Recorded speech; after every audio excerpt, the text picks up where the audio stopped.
جب نبی کریم صلی اللہ علیہ وآلہ وسلم کی طبیعت زیادہ خراب ہوئی تو اپنا ہاتھ مبارک پانی میں ڈال کر اپنے چہرہ انور پر پھیرنے لگے۔ اس وقت آپ صلی اللہ علیہ وآلہ وسلم فرما رہے تھے، اے اللہ، موت کی سختیوں پر میری مدد فرما۔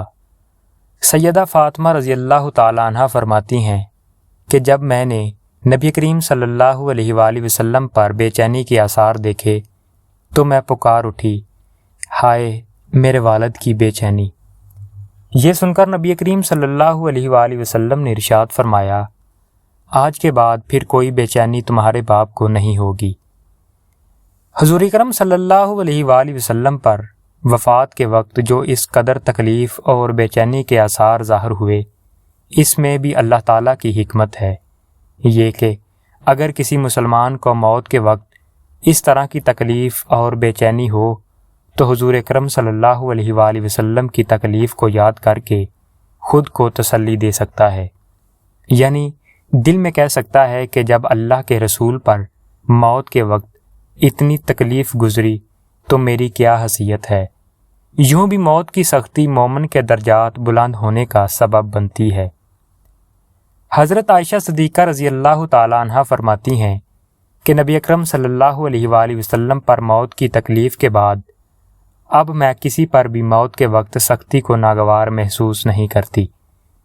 جب نبی اکرم صلی اللہ علیہ وآلہ وسلم کو تکلیف ہوتی تو فرمایا کرتے تھے، اے تمام لوگوں کے پروردگار، یہ تکلیف دور فرما دے اور شفا عطا فرما دے کہ تو ہی شفا دینے والا ہے۔ تیری دی ہوئی شفا ہی اصل شفا ہے جس میں بیماری کا نام و نشان نہیں ہوتا۔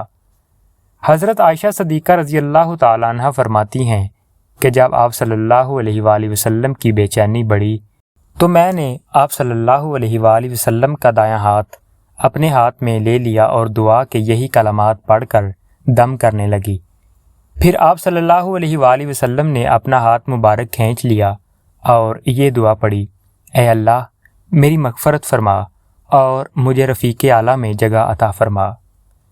نبی اکرم صلی اللہ علیہ وآلہ وسلم کو جب بھی کوئی تکلیف ہوتی عافیت اور شفا کی دعا کیا کرتے تھے، لیکن جب مرض وفات ہوا تو اس میں شفا کی دعا نہیں مانگی۔ حضرت عائشہ صدیقہ رضی اللہ تعالیٰ عنہ فرماتی ہیں کہ اس حالت میں میرے بھائی عبد الرحمن رضی اللہ تعالیٰ عنہ آئے، ان کے ہاتھ میں مسواک تھی۔ نبی اکرم صلی اللہ علیہ وآلہ وسلم اس مسواک کو دیکھنے لگے۔ میں سمجھ گئی کہ مسواک کی خواہش محسوس کر رہے ہیں، کیونکہ مسواک کرنا آپ صلی اللہ علیہ وآلہ وسلم کو بہت پسند تھا۔ چنانچہ میں نے پوچھا، آپ کو مسواک دوں؟ آپ صلی اللہ علیہ وآلہ وسلم نے سر مبارک سے ہاں کا اشارہ فرمایا۔ میں نے مسواک دانتوں سے نرم کر کے دی۔ اس وقت ان حضرت صلی اللہ علیہ وآلہ وسلم مجھ سے سہارا لیے ہوئے تھے۔ ام المؤمنین عائشہ صدیقہ رضی اللہ تعالی عنہا فرماتی ہیں، میرے اوپر اللہ کے خاص انعامات میں سے ایک انعام یہ بھی ہے کہ ان حضرت صلی اللہ علیہ وآلہ وسلم کا انتقال میرے گھر میں ہوا۔ آپ کا جسم مبارک اس وقت میرے جسم سے سہارا لیا ہوا تھا۔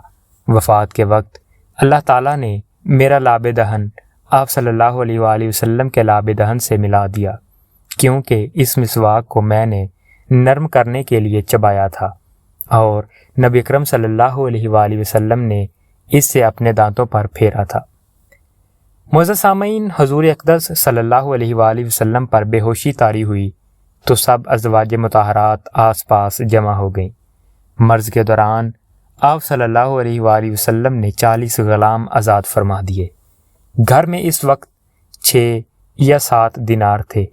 حضور اقدس صلی اللہ علیہ وآلہ وسلم نے سیدہ عائشہ رضی اللہ تعالی عنہا کو حکم دیا کہ ان دیناروں کو صدقہ کر دے۔ ساتھ ہی ارشاد فرمایا، محمد اپنے رب کے پاس کیا گمان لے کر جائے گا کہ اللہ تعالیٰ سے ملاقات ہو اور یہ مال اس کے پاس ہو۔ سیدہ عائشہ رضی اللہ تعالی عنہا نے اسی وقت ان دیناروں کو صدقہ کر دیا۔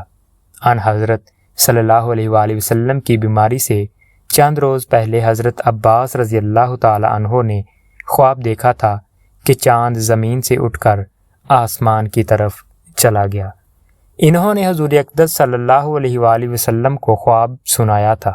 خواب سن کر آپ نے فرمایا تھا، اے عباس، وہ تمہارا بھتیجا ہے، یعنی یہ آپ صلی اللہ علیہ وآلہ وسلم کی وفات کی طرف اشارہ تھا۔ اپنی صاحبزادی سیدہ فاطمہ رضی اللہ تعالیٰ عنہا سے آپ کو بے پناہ محبت تھی۔ علالت کے دوران آپ نے انہیں بلا بھیجا۔ وہ تشریف لائیں تو ان کے کان میں کچھ باتیں کیں اور وہ سن کر رونے لگیں۔ پھر ان کے کان میں کچھ فرمایا تو وہ ہنس پڑیں۔ بعد میں انہوں نے عائشہ صدیقہ رضی اللہ تعالیٰ عنہ کو بتایا کہ پہلے آپ صلی اللہ علیہ وآلہ وسلم نے فرمایا کہ میں اسی مرض میں وفات پا جاؤں گا۔ یہ سن کر میں رو پڑی۔ دوسری بار فرمایا کہ خاندان میں سب سے پہلے تم مجھ سے ملو گی۔ یہ سن کر میں ہنس پڑی۔ چنانچہ ان حضرت صلی اللہ علیہ وآلہ وسلم کے انتقال کے کچھ عرصے بعد سب سے پہلے آپ کے گھرانے میں حضرت فاطمہ رضی اللہ تعالی عنہا کا ہی انتقال ہوا۔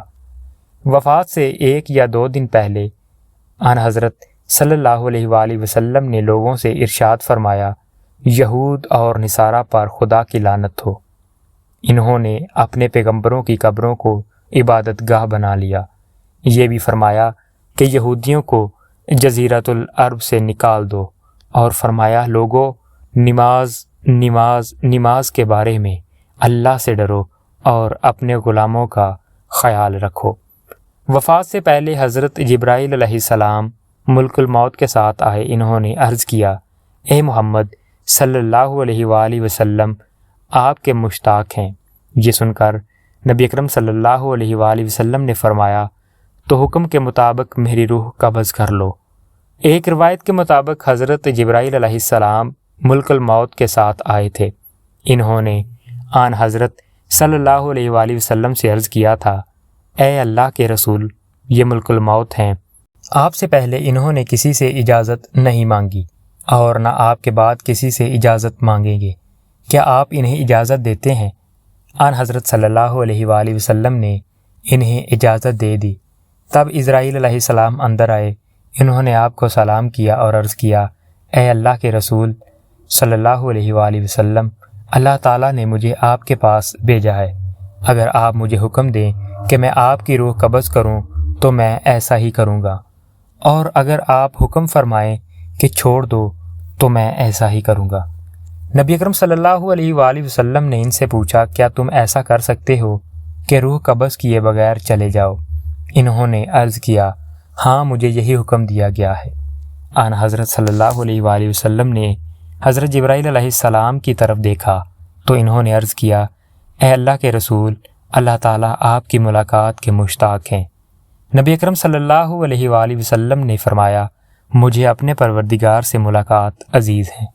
پھر نبی اکرم صلی اللہ علیہ وآلہ وسلم نے حضرت اسرائیل سے فرمایا، تمہیں جس بات کا حکم دیا گیا ہے اس کو پورا کرو۔ چنانچہ ملک الموت نے نبی آخر الزماں صلی اللہ علیہ وآلہ وسلم کی روح قبض کر لی۔ انا للہ و انا الیہ راجعون۔ اس روز پیر کا دن تھا اور دوپہر کا وقت تھا۔ تاریخ وفات میں اختلاف پایا جاتا ہے۔ معتبر قول کے مطابق ربیع الاول کی 9 تاریخ تھی۔ وفات کے فوراً بعد حضرت ابوبکر صدیق رضی اللہ تعالیٰ عنہ کو اطلاع بھیجی گئی اور وہ فوراً آئے۔ آنکھوں سے آنسو بہہ رہے تھے۔ انہوں نے آتے ہی رسول اللہ صلی اللہ علیہ وآلہ وسلم کے چہرہ مبارک کو بوسہ دیا اور یہ الفاظ کہے، آپ پر میرے ماں باپ فدا ہوں۔ آپ زندگی میں بھی پاک اور مبارک تھے اور موت کی حالت میں بھی پاک اور مبارک ہیں۔ جو موت آپ کو آنا تھی آ چکی، اب اللہ تعالیٰ آپ کو موت نہیں دیں گے۔ اللہ پاک آپ کو اور ہمیں نبی کریم صلی اللہ علیہ وآلہ وسلم کے بتائے ہوئے راستے پر چلنے کی توفیق عطا فرمائے، ان کی پیروی کرنے کی توفیق عطا فرمائے۔ وما علینا الا البلاغ المبین۔ شکریہ۔